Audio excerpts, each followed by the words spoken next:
If you're just getting started with scrapbooking and memory keeping, it can feel pretty overwhelming, and maybe you don't know what approaches or what styles are out there that might be the best for you to keep going and stay with that momentum. So I'm going to cover the best 3 ways and styles for a beginner, a new scrapbooker, so you can see which approach might be best for you to get you just started and then keep going. I'll also share some tips and tricks, things and tools to have that make it easier and stay organized and keep that going. I've done it all with my 25 years worth of scrapbooking. I can't wait to show you some examples and take you through the process. Let's go ahead and get started. So let's talk about one of the easiest ways to keep up with your memories is a simple photo album. So this is the simple way. This is just a plain photo album. It has the 3 horizontal slots and 2 vertical picture slots. So I like the variety, and I just have some cards and some embellishments with little words and with dates. And then I added little embellishments like this. I did a journal card, and I did a spread for each month. So 2 pages per month. Sometimes there was more. Some of the months were busier, and I had to do 2 months. Like this was 2 of February. And so I just continued. I did plan it out where I ended up with 2 years. I'll show you 2 years in one album. So I was able to do 20 and 21, and I just continued the same format, some putting in a little bit more embellishments, some the pictures told enough of the story. I put in some added details here, little journaling, and sometimes I just wrote either on a little piece of paper like this. I even wrote one time with a marker pen and just put it right there on the picture itself. Sometimes doing that was a lot easier than finding a card, punching out a card. Like this was in the window and I just wrote it in. I just found that that was easier sometimes. Sometimes I did use a journal strip, but other times I just wrote directly on the photo.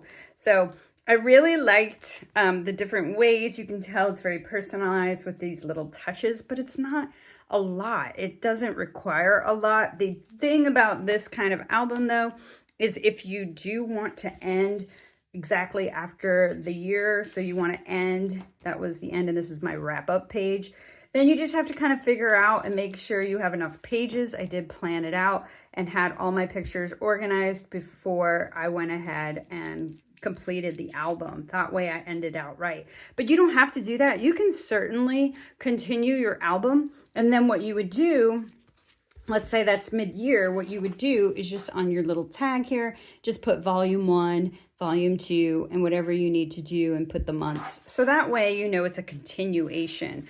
But for me, I like to do 2 per album, 2 years per album. So that just was consistent with the way I've been doing it. So that's the easiest way to scrapbook. A photo album, I love this variety. You could do just a 3 up. You could do, you know, they have different styles, but this I think gives that options for those types of pictures you might take. So just think about that. But for me, I did take both, so I knew this would work really well. So that is your simple way to scrapbook. Now we're going to step it up just a little bit more embellishments, a little bit more detail, and that would be Project Life. This is Project Life. Now this album is one of 7 that I've done in this format, and that includes one that was digital. And I really like this format because it can be done a lot quicker than doing full page layouts, and it offers that creative element with a little bit more of those scrapbooking touches. So one thing about this album is also Project Life. It offers the variety in your pages. It has the pocket pages, and there's a lot of varieties of pages you can get. Like this one has horizontal 4x6s plus these 2x3 slots here in the middle. They also offer these half pages, different sizes and styles, and you can do your 2x3s as a picture or as a journal card. So there's lots of variety and lots of different ways. Even this one is a 3/4 of a page. It's not a full, you can see here, it's not the full size of the 12x12. It offers just something a little bit different, and it really helped me carry the story. This was a birthday, so it helped carry all of it without doing just the same type of page. So there's a lot of opportunity here to bring very creative elements to it. Add your dates, add different journal cards, add little stickers, add all sorts of things that you want to include. Very similar to the album style, but this has more flexibility. So you have your 3-ring binder, so you can move these pages in and out. You can alternate, like I said, the layout style of the page, whether you want to do 2x3s. Like here, I even split the picture down the middle so it could fit. I split this one so it could fit in these 2x3 slots and still remain as a 4x6 picture that I had. So just being creative in that way. Embellishments here, just adding a little journal on there, documenting the memories. Now I started at the very beginning doing Project Life, where I would do a picture and I would do every day. I had the journaling cards down here and I would do every single day and document it. That became very difficult, hard to keep up with. And so now I evolved into just doing it monthly. So you can choose to do it weekly, monthly, or daily, however you want to do it, quarterly. It's really up to you. It just depends on how many pictures you're taking and how much you really want to document. So this is really about just capturing those memories. It doesn't have a theme. This is all in chronological order. As the other album, the simple album, I go month to month. And this wrapped up all of the scrapbooking as far as Project 12. It also wrapped up scrapbooking as a hobby that I continued in this kind of way. I will still do occasional layouts, which we'll get into in just a minute. But as far as doing this type of documenting, I have stopped at the end of 2024. So that is why this book actually has 3 years in it instead of just the normal 2 that I normally do. So that was just to wrap things up without having 1 year in its own album and just wrap it up with 3. So that is the conclusion. That is Project Life. And of course, my tag, I always add the tag with the years on there so I know, and it just hangs like that on my shelf so I could see all of the albums quickly in order. And that is a very chronological way to scrapbook. That's a great way to document the memories you're having day to day. But let's say you want to do more themed. Let's say you want to do very specific layouts, very specific events, and specific people. And that is with traditional layouts. That's either a single page or a double page spread. And that is actually how I started my scrapbooking journey, was doing the full albums. I started with our married life, starting with our wedding, and all of it was about pictures, lots and lots of pictures, and cutting them in different shapes and doing lots of embellishments. I started to get into more design and a few less pictures and a little bit more of the creative process with my kids' baby albums. Then I got into the style of 3s, knowing about having a triangle of embellishments across 2 pages really brought the eye together. A nice little journaling spot, a good title, and that really made for great scrapbook page layouts. And that just helped me with my creativity. It was a perfect outlet. So that is the 3 styles of scrapbooking. Those are the styles I have worked with. But let's get into the tools that are going to help you stay organized and keep up with the pace and help you when things are busy. These work for either style, any of the 3 styles of scrapbooking. And one that I've used really, actually this is more specific to Project Life,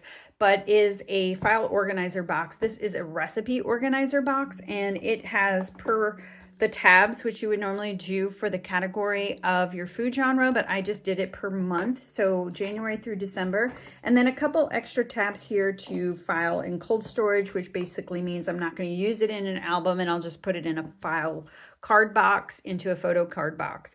So this is what I would use all the time. I would take this, bring it with me to any of the crops or events. And then also it's so great for batching. So if I had like all of January, I'd grab all of January's photos, put this away, and just work with the photos I had. for that month, and then just stay focused. And I like how I could just continuously print, keep putting them in here, and keep the whole process going. It was a great little organizer. As you can see, I'm not using it much anymore because I'm not doing Project Life, but it is a great little thing. And it doesn't have to be this organizer per se, but this just fits the photos really well. It could be any organizer, but this one I really liked a lot.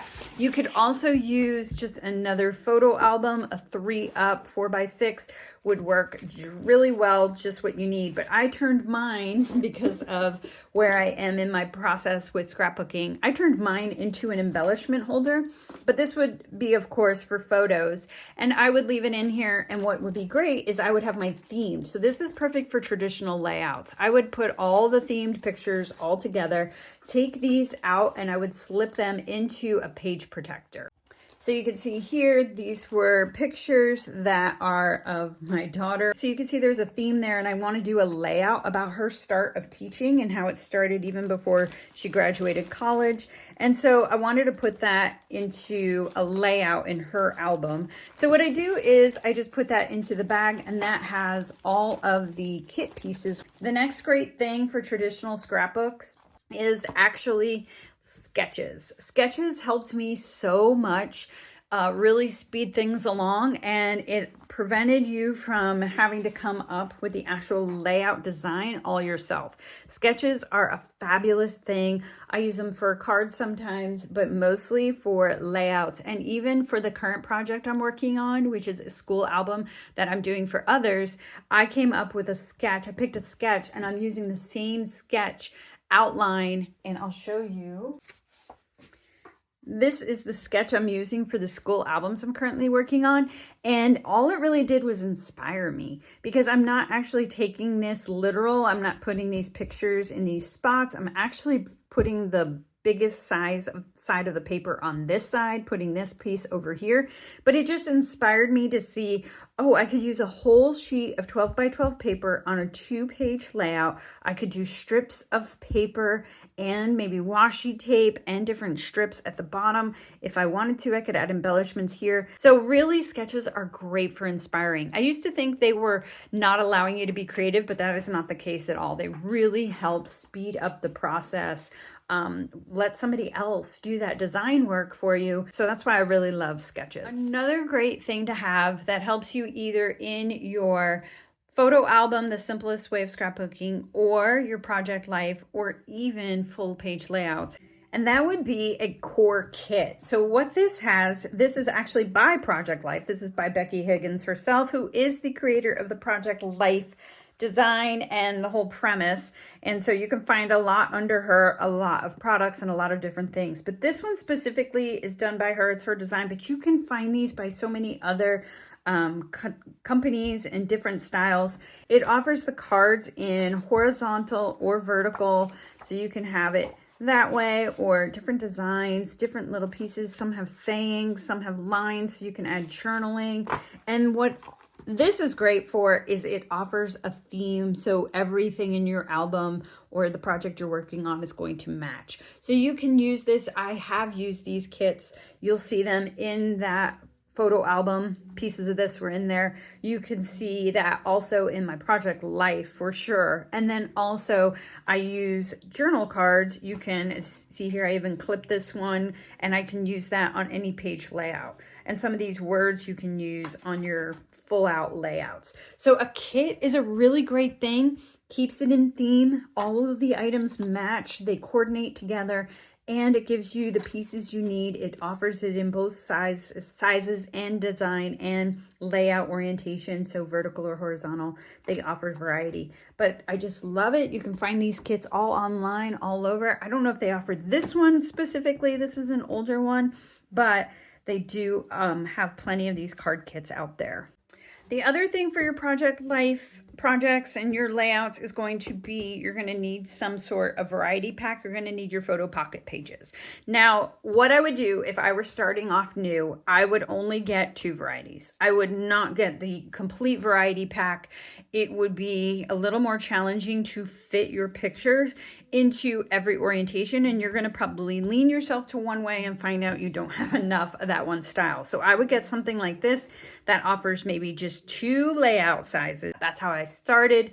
That's where I did that daily, was always using the same format. You're going to be consistent. You're going to know what style of pictures. You're going to know what your journal cards, what size they need to be. You're not having to try to make pictures work in all the other orientations. So that is my tip here. If you're starting off or if you want to speed up, choose the same orientation for your pack of photo pocket pages. And the last thing I used a lot when it comes to organizing my layouts is a Rolodex kind of organizer. So this has all the sleeves in here, has all the pockets, and I would just put my kit and put it in here. And then I can take this to crops, to events, or just leave it here in my scrap room and just grab it and know which one I want to do next. Everything was together. That's a great step as well, is to piece everything together and do things in batches. So if you are going to do full out layouts, maybe start by getting your pictures. Then you would start with a sketch. Then you would pick out your papers. Then you would put it in here, file it away, and move on to the next kit. So basically creating all these kits for you. So if you have a stretch of time, you can pull one out and complete it. You don't have to start from the beginning every single time you want to do a layout. Super helpful tip. I've done that so much. You just batching different things. Batching is a great way to get a lot done and get it done quickly. Now up next for me, I'm going to be working on a photo album for others. I'm going to be working on those school albums, but I also have all these kits still hanging in my closet and pictures to still scrapbook. So scrapbooking is not done for me completely. So I will be having other videos where I share more of the scrapbooking process. If you're just getting started, I would love for you to share which method you think you'll try. Drop it in the comments below. And if this video helps you at all, give it a like and subscribe. Thank you so much for watching. See you soon.